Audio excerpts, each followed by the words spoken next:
Tonight, an empty boat, a missing fisherman, the desperate air and sea search off the Sunshine Coast. New hospital beds for Caboolture, but our paramedics are so busy they don't even have time for lunch breaks. Moment of madness, a child caught clinging to a car. The driver reveals why. A month of rail pain, warnings of train chaos over Christmas. Supermarket wars erupt, prices slashed on hundreds of popular items. And your guide to the Southeast's best Christmas lights as Queensland's top chefs reveal their secrets to a budget festive feast. Live from Brisbane, 7 News with Sharyn, Ghidella and Max Futcher. Good evening. There's a large-scale search tonight for a fisherman who's been missing at sea for more than 24 hours. His boat was found off Moreton Island this morning, the engine running and belongings still inside, but there's been no sign of the angler. If not for the presence of police, this bobbing boat seems ordinary. Upright in the ocean, its engine running, but with no one at the controls. On board was his mobile phone. Unfortunately, the fisherman wasn't. The 5-metre vessel was empty when it was spotted by water police off Moreton Island this morning, only heightening fears around the fate of the 43-year-old man overboard. His wife was quite concerned when he didn't come home last night. Her last text message from him: "The fish are getting away from me today." The boat he left for a reef called the Outer Nearings yesterday morning. When he didn't return, the alarm was raised. Crews searched through the night but found nothing until the boat was discovered this morning. We can only assume that at some point he's gone over the side. As to how, we just don't know. It was hauled back to Brisbane Island for analysis as helicopters, planes and a number of vessels joined the search for a fisherman lost at sea. It's 197 square nautical miles, which is massive.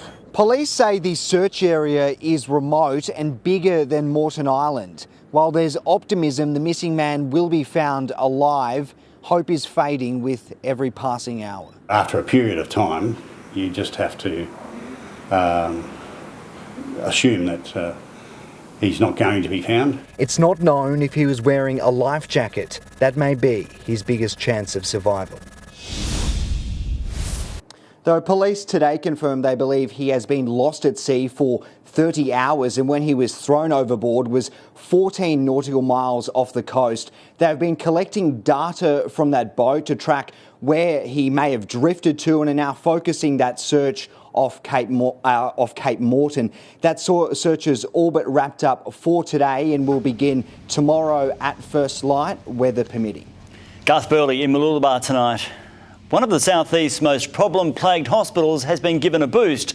More beds mean more health workers are needed at Caboolture Hospital as pressure mounts on the state government to ease the burden on paramedics.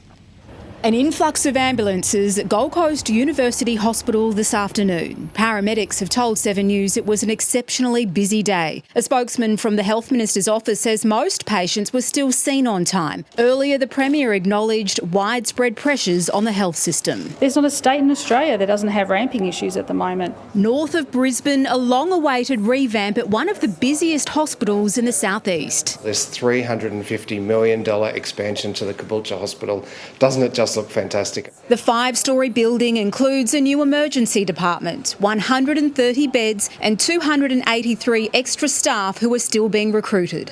1, 2, 3. There's also a new ICU and operating theatres, palliative care unit and cardiac care unit. Having more beds and more space in our emergency department will take the pressure off our system and help ease ambulance ramping. The recent deaths of Wayne Irving from Boona and Kath Groom from Forest Lake underscoring the strain on ambulance resources. The Health Minister is doing her hardest. She's tackling these issues. The Premier backing Shannon Fentiman, also arguing a growing population is taking a toll. We can't stop 140,000 people who've moved here in the last year. That is actually phenomenal. Paramedics so stretched they're often missing meal breaks. Taxpayers have been billed almost $60 million in meal penalty hours. 1.3 million hours in overtime. That tells me we don't have enough paramedics. What happens when you put on more paramedics is they take, more penalties for meal breaks. The opposition leader committing to hiring more health workers if he wins the election, but he won't be drawn on how many. There will be hard targets. The Health Minister says 1,300 frontline ambulance workers have been employed since 2015. Well, tomorrow the Health Minister will meet with Redcliffe mother Meg Flaskett. Meg Flaskett, as well as James, her partner, lost their baby girl Thea at Redcliffe Hospital and say they've been let down by the health system. Shannon Fentiman says she wants to hear firsthand about Meg's experience and look at what more can be done to provide compassionate care. A clinical review is underway. The Health Ombudsman and the coroner are also investigating. Marlene Wapp at State Parliament. A Gold Coast home has been raided by police as officers continue their search for a gunman. Jordan Quinn, he's armed and dangerous. Max Soleil Adesoy is being described by police as an erratic gunman and is wanted after firing a shot during a road rage confrontation on Friday. 7 News cameras were there when heavily armed police searched his Oxenford home, but Adesoy wasn't there. At this stage, the firearm used in the shooting is also missing. Police today confirmed the 37-year-old is on bail and has cut off his GPS ankle bracelet. It was a stupid and dangerous act, and he needs to face those consequences. Police say Adesoy is a member of the Lone Wolf outlaw motorcycle gang and has previously been charged with drug and weapon offences. Jordan Quinn there on the Gold Coast. Well, there have been more heartening scenes out of Gaza with the release of another 17 hostages, including a 4-year-old orphan. The final captives are due for release tonight, with a chance the current ceasefire could be extended. 17 more souls. Another late-night delivery of hostages from Hamas, the third group released. The oldest, 84, the youngest, just 4. Abigail Auden, both parents murdered in front of her the day of the October 7 attacks. For her grandfather, it was wow, he said. I couldn't believe it. Abigail, the first American freed. We will not stop working until every hostage is returned. Of the 17 freed, 13 were Israeli, 2 Thai nationals, and 1 was a Russian, the first adult male released. For the families reunited, the emotions intense. Here, the Avidoris, mother and daughter back with husband and son. And here, the family of Mayor Redjev fall into each other's arms in a hospital ward. So far, 39 women and children have been released in total, plus 19 foreigners in separate side deals. Relief too for Palestinians, another 39 prisoners released today, receiving a rapturous West Bank welcome. Israel's Prime Minister visited his troops in Gaza overnight. Nothing will stop us, he said, but both he and Hamas have confirmed the ceasefire could be extended to free more hostages. But officials in Qatar who've been critical in these negotiations have revealed there could be problems. Hamas is claiming it didn't take all the hostages. Some were seized by other Palestinian militant groups inside Gaza. Moves now underway to locate and negotiate with them. While in Australia, a delegation of Israeli hostage family and friends arrived. Her son was murdered, and she's here for explaining. Bringing the horrors here to raise more political and public support. Chris Reason, 7 News. Now for a look at the weather, and Tony, storms are closing in on the southeast. Yeah, Sharyn, they've been building inland, and at the moment we are surrounded by a ring of rain and thunderstorms to the west. They're slow moving and bringing heavy rain. Storm warnings are current in this yellow area through inland spots with very dangerous rainfall rates and the risk of flash flooding, especially around Kilcoy. But the rainfall has been pretty heavy under a number of those cells. These shots from around Bow Desert, a few spots in that local area picking up over 50 millimetres in just the last hour. Now, looking ahead, we can expect a bigger rain band to get going overnight, spreading to the coast and bringing soaking falls over large parts of the state through tomorrow. So dig out the brolly. I'll be back soon with the forecast. Thanks, Tony. See you then. One of the country's most powerful public servants has been sacked from his $900,000 job. Mike Pizzullo has been dumped as Home Affairs boss after text messages with a Liberal power broker were leaked. An investigation found he breached the Public Service Code of Conduct 14 times. He's accused of having a back channel to Prime Ministers, seeking to promote Conservative politicians and undermining public service enemies. Loved ones of a man who mysteriously disappeared in outback Queensland 2 years ago have spoken of their pain. An inquest has heard the friends Jeremiah Rivers was travelling with lied to police after he vanished. Travelling across the country in search of closure. Basically, it's my brother, sort of all our life. We grew up together. 27-year-old Jeremiah J.O. Rivers vanished in remote southwest Queensland 2 years ago. He was camping with friends who say they don't know what happened. Police treated his disappearance as suspicious, but charges have never been laid. For the last 2 years, it's been pretty rough on the family. It's like J.O. plays a big part, Jeremiah plays a big role. An inquest today heard from J.O.'s closest friend who was on the trip. Jojo Cantilla admitted to lying to police 3 times to protect others who'd broken COVID border restrictions. He says they were all using methamphetamine and drinking heavily and smuggling more than 1 kilogram of cannabis to sell in the Northern Territory. Jojo denied evidence he'd fought with J.O. before he vanished, saying he was asleep when he left. I just think he went for a walk and never returned. Jojo and J.O. grew up together. For him to give us what he done for the past 2 years is not right. The inquest is expected to run until the end of this week and hear from 15 key witnesses, including the men who were on the camping trip, as well as police who handled the case. This hurts us the most, you know. Just hopefully today and throughout the week we get a bit of closure on. Anna McGraw, 7 News. We're being warned to prepare for rail chaos over the festive season. Joel Dry joins us in the studio. And Joel, the headaches are being caused by Cross River Rail track closures. Sharyn, the massive infrastructure project is going to cause some serious issues over the Christmas holidays for train commuters as authorities take the opportunity of the quieter time of year to get major works completed. Things like track reconfigurations, tunnel portal works and accessibility upgrades to stations will see tracks close over 4 weeks. The extensive work will see every line across the South East Queensland network impacted at some point between the 23rd of December and the 18th of January. There will be replacement buses available during all closures, but obviously journeys will be slower. The TransLink website has a travel planner which will have the most up-to-date info about closures and alternative options. All these interruptions are necessary, we are told, if the Cross River Rail project is to open on time, which unfortunately is still more than a year away. All right, Joel, thank you. Public support for the Albanese government is falling as a new poll reveals Australians are unhappy with the handling of national security. Trying to regain control, Labor has introduced even tougher measures on immigration detainees recently freed by the High Court.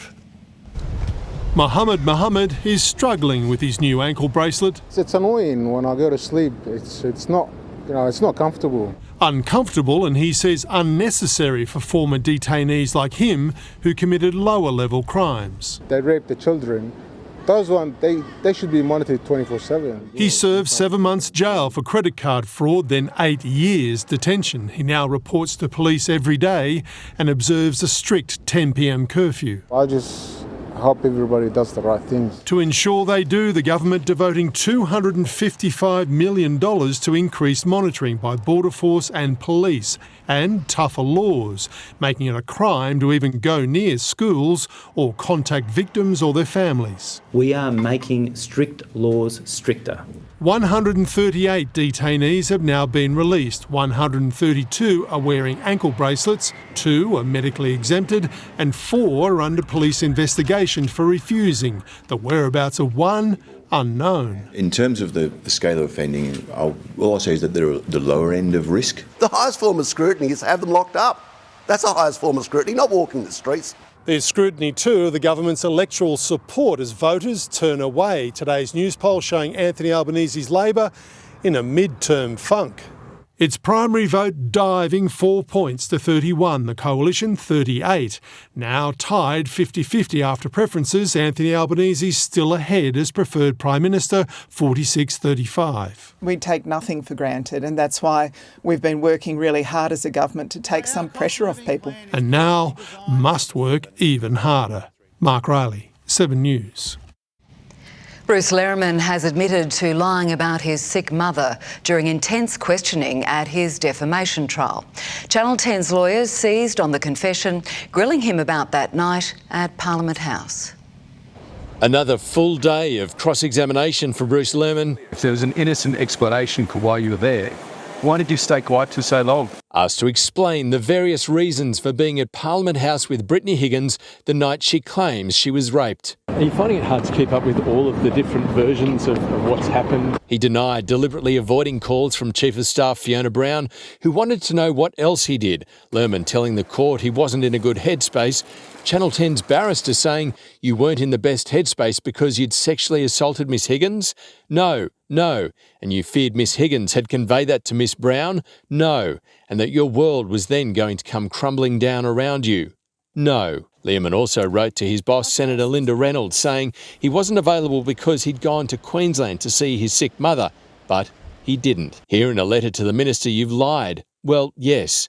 Mr. Learman also suggested he was in the office because of something he'd heard at the pub about a French submarine contract. Mr. Learman told the court today that what he heard in the pub that night over drinks regarding a submarine deal was so crucial that he had to go back to Parliament House to handwrite some notes. But he later conceded it wasn't so important to include it in an explanation for his boss, the minister.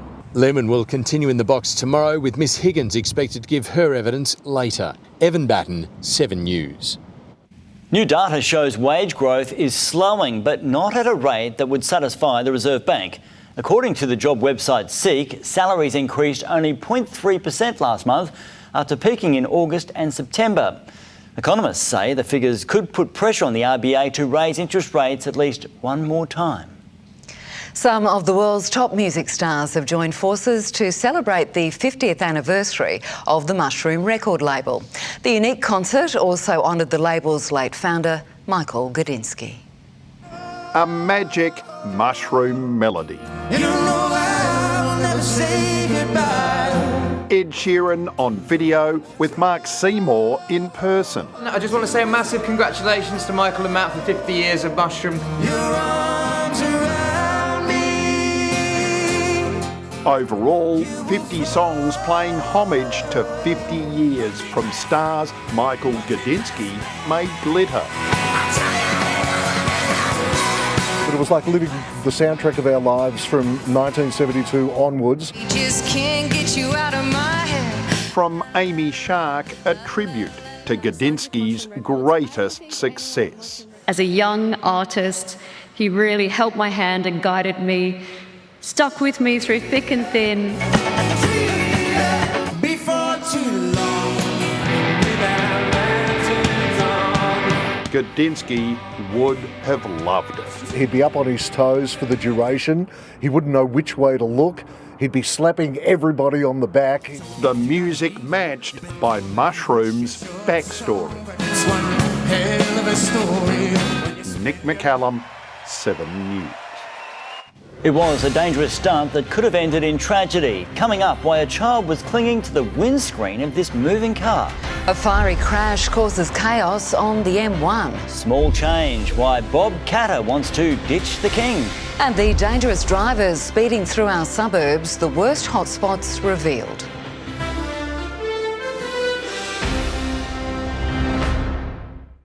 In 7 News, the top chef, the wine expert, the dessert master, cutting the cost of your family feast this Christmas. Just add a bit more time and attention becomes really special. $8 a head, $2 for dessert, the $20 bottle of French bubbles, saving your festive finances. 7 News, coming up.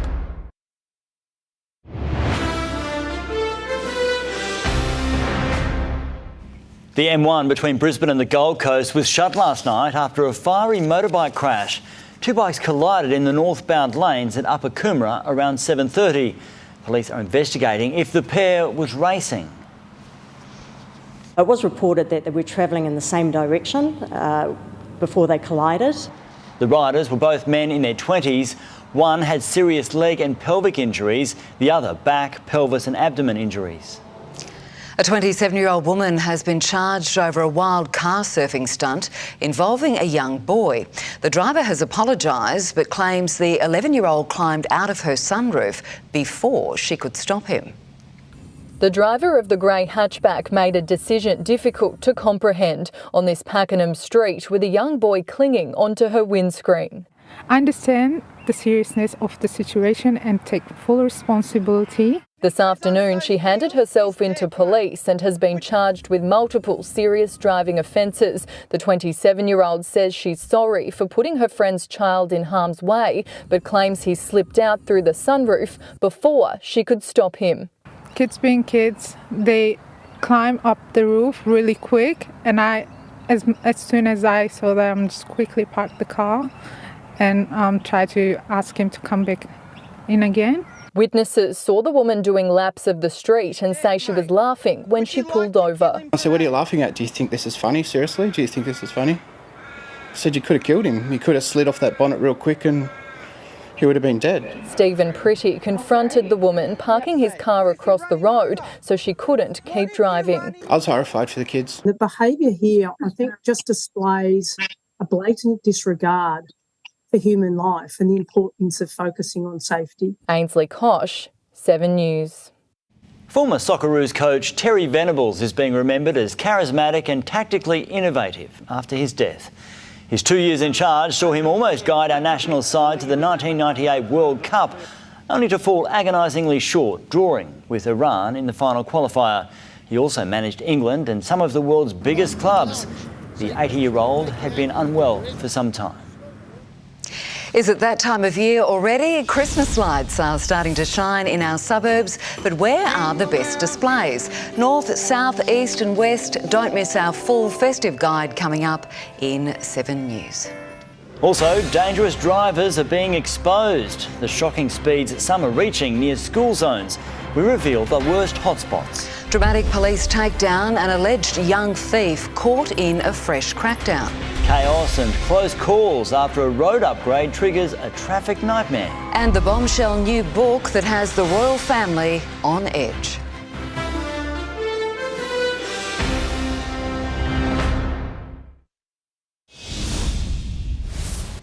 Logan police have arrested 132 teens on more than 500 charges in their latest crackdown on youth crime.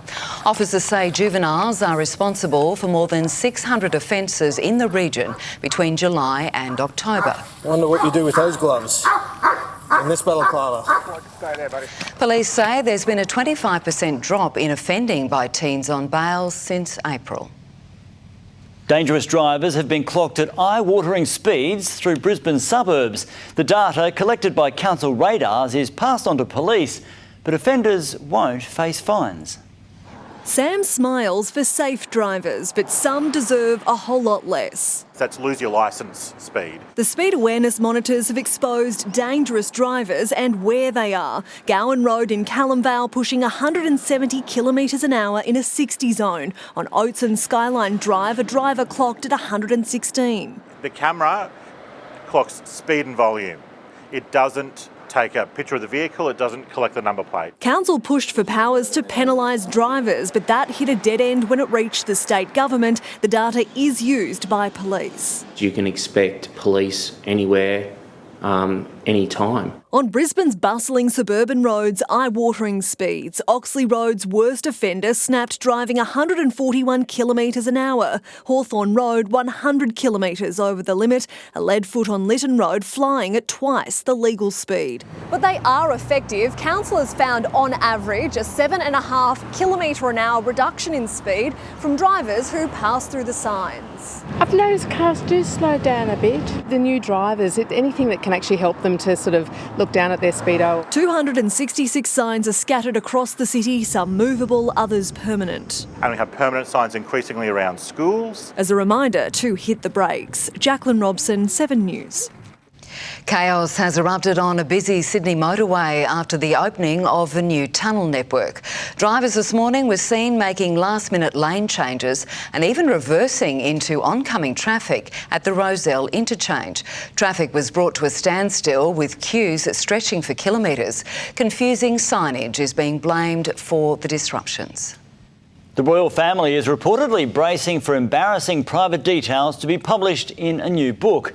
The author is vowing to make the royals feel ashamed with allegations of racism and relationship breakdowns. On Britain's front pages, the royal rift revealed as nasty words from the king calling his youngest son a fool, with more revelations to come. It's not helpful for relationships once more. Dirty linen aired in public, and certainly the relationships have been at rock bottom for some time. From the author of the book detailing the Duke and Duchess of Sussex's departure, extracts of Endgame have been published in French, suggesting Meghan believes 2 members of the royal family are racist. Evicting the Sussexes from Frogmore Cottage was Princess Anne's idea.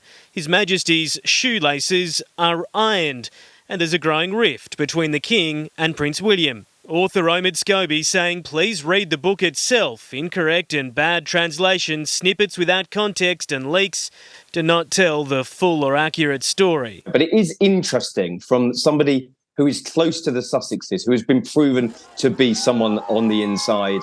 The book will be fully released in English later this week. The palace isn't commenting nearly 12 months since Harry's memoir Spare also caused headaches, meaning plenty to digest at the royal Christmas lunch less than a month away. In London, Hugh Whitfield, 7 News.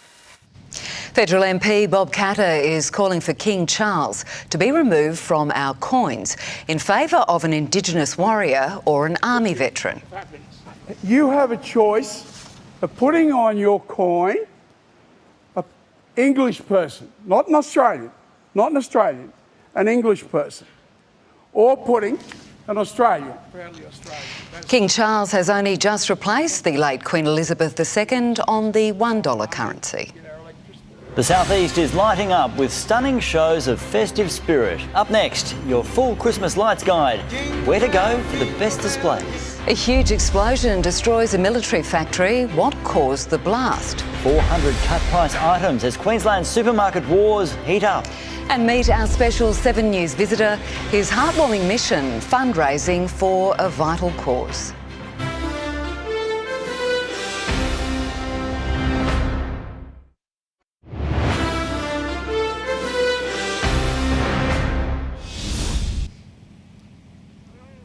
To some breaking news now. Queensland hospitals are on alert yet again after the discovery of a bacteria-tainted saline solution that's been distributed across the country. The outbreak is suspected to be linked to the death of a woman at Budgeon Private Hospital last week. There have been 38 infections nationwide. The saline solution has since been recalled. A 17-year-old has been charged over an armed robbery at a Subway restaurant in Eagleby. Security video shows 2 armed intruders terrorising an employee with knives. One of the thieves is seen throwing an FPOS machine at staff. Police say they stole cash. The other intruder remains on the run. A giant explosion has ripped through a Russian factory which makes tank engines used in the war. A fire in the electric transformer is being blamed, leaving much of the city of Chelyabinsk without electricity. Emergency crews extinguished the blaze with no immediate reports of casualties or injuries. The finishing touches are being added to the southeast's best and brightest Christmas lights displays. After a few tough years, the homeowners behind the attractions are hoping to bring some joy to the suburbs. Most people unwrap their presents on Christmas Day. David Strickland has already opened his gifts. This year we've got an 11.5 metre giant inflatable Santa. Hopefully people will see a few changes and we have certainly gone bigger and brighter. His home at 12 Badara Crescent in Burpengary East was named People's Choice winner last year. The community engagement and the joy that it brings, it's priceless. Also worth visiting in the north, see your name up in lights at Paladin Place at Bald Hills. In the east, 27 Greenfield Road, Capalaba was a finalist last year. 6 Rise Place Heathwood is highly rated in the western suburbs. In Ipswich, head to 36 Mahogany Street Raceview for its grand opening tonight. In Logan, try Pete's House at 3 Ferndale Street, Baronia Heights. And Moss Terrace in Pimpama on the Gold Coast has gone all out with Santa and snow. On the south side, Daniel and Sophie have spent 4 months setting up their Christmas collection at 101 Kempsey Road, Upper Mount Gravatt. We love doing it for the community. We've got heaps of regular people that come back every year. And if you see a display which outshines all the rest, you can vote for it in the Christmas Lights competition. Your winner will be announced on 7 News, but surely the best prize is simply seeing little faces light up. Laura Dimmick, 7 News. Well, you don't need to break the bank to serve up a festive feast this Christmas. Queensland's top chefs will show you how. Feed the family lunch, dinner and dessert for under $50. That story is just ahead on 7 News. But sport time now, and you've prepared quite the feast, Webby. Yes, Sharyn, for our footy fans. Hello everyone, coming up, the road to grand final redemption begins for both the Broncos and the Lions. Plus, the World Cup payback continues. Australia smashed in the second T20.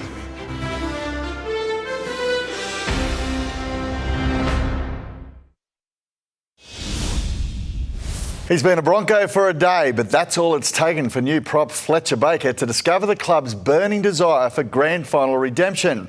Pre-season's underway at Red Hill, with the former Rooster joining the battle to replace front row firebrand Tom Flegler. Haunted for almost 2 months by what-ifs, the Broncos are back, some earlier than expected. Reece Walsh's return drawing a small crowd. Lovely manners, eh? Lovely manners. A spectator only today as Brisbane's forward depth began a pre-season showdown. Tom Flegler's left a gaping hole in the middle, and Roosters recruit Fletcher Baker's making an early proposition. Being loud and giving 110%, like I want to get my best pre-season in and sort of make an impression, but like I want to be in that team. The 23-year-old signed mid-year before the Kevolution hit top gear. Yeah, I played the cards right, didn't I? Broncos against Melbourne in the finals, like wow, that's good footy, you know, like their completion and the way they can just play ad-lib football. Yeah, it's impressive. Fueling belief a grand final returns on the cards next season, the desires become immediately clear. There's so many standards here just at the start of the pre-season, and when the older boys come up, you've got to pick up the slack too. So, like, they're definitely hungry. Mitch Crone, 7 News. Across town, the Lions have gone a step further in their quest for redemption. A majority of their senior stars turning out for an optional Springfield sweat session. That's left a strong impression on their prized off-season recruit. Hugh McCluggage leading the Pride, Harris Andrews not far behind in a session for first to fourth year players. Season campaigners on track earlier than required. Definitely, it's a huge thing, but the fact that they're willing to come out and just help out, join in drills, it makes the drills better, it brings the standard up. Tom Duday crossed from the Crows in free agency. Settling in, it seems, will take a while. When we come up to the Gabba, I've got to stop saying we. When the Crows come up to the Gabba, that was something that we always do. I've got to do it again. While no draftees were present, the cream of next year's crop was. Levi Ashcroft, brother of Will, mixing it with the Top Cats. Both Will and Duday are on the comeback trail from knee recos. I know the end goal's 12 months, that's sort of the max, and then if anything before that'll be a gift. On the coast, the dawn of Dimmer, the new coach, hands-on in his first official session. It will be a little bit clunky at start, but, you know, I was really happy with what we saw today. You know, their endeavour's certainly there. And on the defensive, after Melbourne clubs blew up over their academy bounty. 4 top draft picks, all from the Suns nursery. Look, I know there's always going to be people that will try and bring it down, but for the greater good of the game, it's incredible and an incredibly important part of the game moving forward. The first test, his former team, the Tigers, in round 1 next year. Brett Thomas, 7 News. Tonight it's the AFLW's Night of Nights. The Lions attending from a satellite event at the Gabba. They've arrived in high spirits. Star forward Dakota Davison cleared of a serious knee injury late this afternoon to remain a chance for Sunday's decider. Ruled out no major ligament damage, which is great, and we'll just, I guess, test later on in the week and see how she goes. Skipper Ali Anderson's a contender to win the top prize for a second straight year. Any player thinking the current T20 series with India is a meaningless chore is on notice. Every game, including this morning's 44-run hammering, is vital to Australia's next World Cup planning, including Steve Smith's hopes of making it next year. Only 7 days on from this, the brutal reality of modern international cricket. Sean Abbott, none for 56 from 3 overs. Glenn Maxwell, none for 38 from 2. 2 of the unlucky World Cup winners left behind for a 5-game series panned as a meaningless cash grab. There's 10 games to go for us before the T20 World Cup, so one of the key pillars of our game is intent. India hit a record 4 for 235. No Aussies will book a ticket to the USA and Caribbean next June here, but could rewrite plans. It's Bolden. The key one this series, Steve Smith. One of the things we had in our planning and in our minds coming into this series was to have a look at Steve up the top. 19 after a game 1 half century, but a spate of big-name IPL releases, including Josh Hazlewood from his $1 million+ Bangalore contract, not India's 44-run win dominated news, showing where the cricket world's focus now clearly lies. Matt Carmichael, 7 News. Inevitably, Max Verstappen completed the most dominant season in Formula One history with a victory from pole in Abu Dhabi. His 19th win, 575 points and 1,003 leading laps were among 10 records broken this year. I also know that it will be very hard to do something similar again. I mean, of course, you will always try to aim for something like that. Oscar Piastri came 6th, 9th overall in his rookie year. Daniel Ricciardo was 11th. And for a second straight year, Davis Cup heartbreak for Australia, particularly Alex de Minaur. After Alexei Popyrin's 3-set loss to Matteo Arnaldi, Yannick Sinner thrashed the Demon in straight sets, delivering Italy's first title since 1976. It continues a 20-year drought for the Aussies. And Sharyn, that's our sport. All right, Webcke, thank you very much for that. Well, time now for a check on the markets with Angela Cox. And it's been a rough start to the week. It certainly was a negative start with the ASX 200 down 53 points. Miners were hit hard after the iron ore price fell on fears of intervention by Beijing. In better news, insurer QBE rose while Adore Beauty soared. The Australian dollar is currently buying 65.77 US cents. Gold is sitting just above $2,000 an ounce. And consumer watchdog the ACCC says more than 1,800 Aussies have been targeted by scammers pretending to be NBN workers. Victims have lost $1.2 million so far this year. Angela Cox there. It takes a certain kind of teenager to undergo 2 open-heart surgeries and still smile the way Dominic Blau does. He's on a fundraising drive to help other kids like him, and he stopped by as the first guest in our news set. With a day off school, Dominic Blau knew something was up. I didn't know it was coming yet. Oh, it was a surprise. They kept it a surprise. Aged 13, the 7 News set was older than Dominic. It's been a 2-week race to tear it down and rebuild the studio in time for his visit. There's 14 metres of screens, a bit bigger than the TV at my place. You're going to use this today, coming here to visit us, as an opportunity to try and raise some money. Yeah.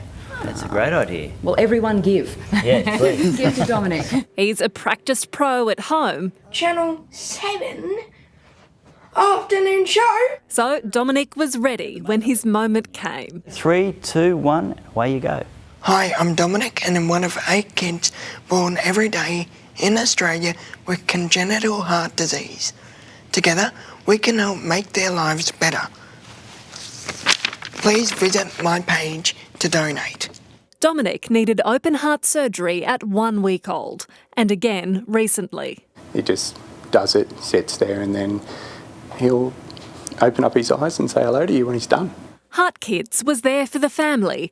Now Dominic is helping the charity help others. During stressful times and providing life-saving equipment. Since I'm a heart kid myself, I'm just trying to help all the children. Who, like him, are brave every day.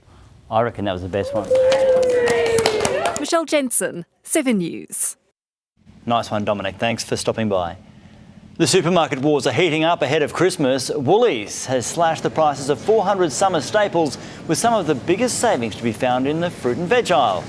Not to be outdone, Coles is also dropping prices of more than 600 products. Things like mangoes, avocados, corn, capsicums. The favourite sausage is coming down in price, some of our core lines, by more than 30%. We're acutely aware of the pressures that our customers are under, financial pressures. Both major supermarkets say there's an abundance of fresh produce on offer thanks to strong growing conditions. Now let's take a look at what's on Sunrise tomorrow. Thanks, guys. Tomorrow on Sunrise, solving Australia's doctor crisis. We'll show you how your family can skip the 5-week wait for a GP in Queensland and be bulk billed guaranteed. See you in the morning. A fancy festive feast for a fraction of the cost. Coming up, Queensland's top chefs share their favourite Christmas recipes that won't break the bank. And storm warnings current this evening with more rain on the way. I'll have the forecast coming up next.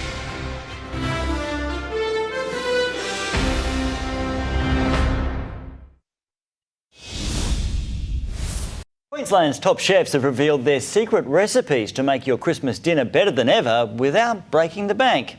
In the first of our two-part series, Brisbane's Best show you how to make a festive feast for under $50. Richard Ousby is Australian Chef of the Year and he's got your Christmas lunch sorted. That's the great thing about this, is you can kind of get into most of the prep the day before. The Tama Executive Chef's festive favourite is baked ham with his secret cherry glaze. I'm going to put some cherries in the tray and they'll all cook in with all the juices. He serves it with a summer Caesar salad with pancetta and sourdough croutons. You probably can do it for around $7. The next dish is roast chicken with a twist. I'm just going to marinate this overnight and I'm brushing it with harissa. It takes under an hour to cook and costs around $9. And then I just pop the plate in the oven on low just before everyone wants to eat. He serves it with a rocket salad with a simple homemade dressing. And just let that marinate overnight. The festive flair, grilled peaches brushed with honey. So we'll just turn the peaches and we'll just cook them on both sides. All of this for $8 per person. For the perfect finish to your Christmas feast, step inside Settimo. This is not your traditional tiramisu. As we lift the lid on Guy Grossi's family recipes. We don't use marsala, instead we use sambuca. The tiramisu uses biscotti instead of sponge fingers and extra strong espresso. In, out. That's all you need. The trick lies in the mascarpone. You got your ribbons. Wonderful. And the Italian meringue. Start whipping the egg whites and we slowly get our sugar syrup. Folded together, it stops the biscotti going soggy. We're going to do 4 layers. It'll feed 16 people for $30 or $2 each. How good is that? But for a crowd pleaser everyone can eat, try the torta caprese. There is no flour, it's all almond meal base, which makes the cake extra light. The secret is mixing ingredients on low speed to reduce aeration. All we need to do is just everything to be uniformly mixed. It all goes into a baking tin and is out of the oven in an hour. How beautiful is that? You can make this torta on cheaper ingredients for around $15 for 12 people. That works out to $1.25 each. Both desserts can be made days before Christmas. You can find all the recipes on our Facebook page. A fancy restaurant feast for a fraction of the cost. Samantha Heathwood, 7 News. OK, now I'm hungry. It looked good, didn't it? Very good. Yeah. Weather now, Tony, the rain is almost here. Yes, on our doorstep, Max. Storms are closing in from the west and we have a wet 24 hours on the way. Now, this view from Willowbank Raceway. A short time ago, those skies looking very menacing. It was hot and muggy today. Greenbank reaching 33 degrees, Brisbane and Beerburrum around 31. Onto the radar, storms inland have merged to rain areas this evening. The main concern is heavy rain with this area around Ipswich, and we've seen falls up to 80 millimetres in an hour near Kilcoy. Now, it's been an unsettled day right across Queensland. Rain areas around Central District, storms and warnings in the north, and that rain around the Capricornia as well. Warnings are current across large areas. Those storms should spread to more widespread rain areas overnight before moving across and bringing decent soaking rain to much of eastern Queensland before clearing offshore late in the day. Around the capitals tomorrow, there's plenty of wet weather right across eastern parts of the nation. Rain in Sydney, storms for Canberra, Adelaide, Melbourne and also Darwin. Back to northern Queensland, thunderstorms are most likely around Mackay. There is a chance of a storm in Townsville, then more likely to be an afternoon shower in Cairns. Over southern districts, today's cluster of storms then spreads to the coast as soaking rain. It's hard to find an area of heaviest falls. It's more likely to be small pockets of heavy rain here and there. In the southeast, you guessed it, a wet Tuesday ahead with rain periods possible right through the day. Some models do have some heavier falls right near the coast overnight. Worth some caution on the roads, but overall I think we'll be in that 20 to 30 millimetre range. Cooling down thanks to the extra cloud and staying muggy, around 20 degrees tonight. Maximums around 24 or 25 across the board. If you don't mind taking the boat out in the rain, there'll be a little bit of wind, northerly 15 knots on Moreton Bay in the morning, northeast 20 knots in the afternoon. So in the River City, rain on the forecast for tomorrow, possibly easing into the evening. I'll be packing the umbrella myself, 21 to 24 degrees. Looking ahead, skies clear early Wednesday, but more storms possible in the afternoon and evening, some cells possibly severe. In Ipswich, also stormy in Ipswich on Wednesday, then sunshine and heating up, 35 degrees Thursday, 36 on Friday with a late shower. Onto the Gold Coast, we could also see a late shower before storms returning on Saturday and Sunday.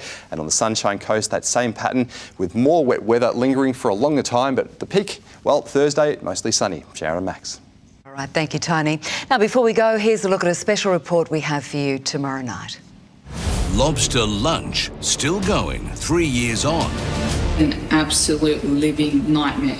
The monster bill now in the federal court. They'll do whatever it takes to prove their innocence. The sisters out to prove the fresh menu was actually frozen. On 7 News, 6 o'clock. And that's all from us this Monday. Thanks for your company. The latest from 7 News starts at 10:50 tonight. But for now, from all the team, have a good night. Good night.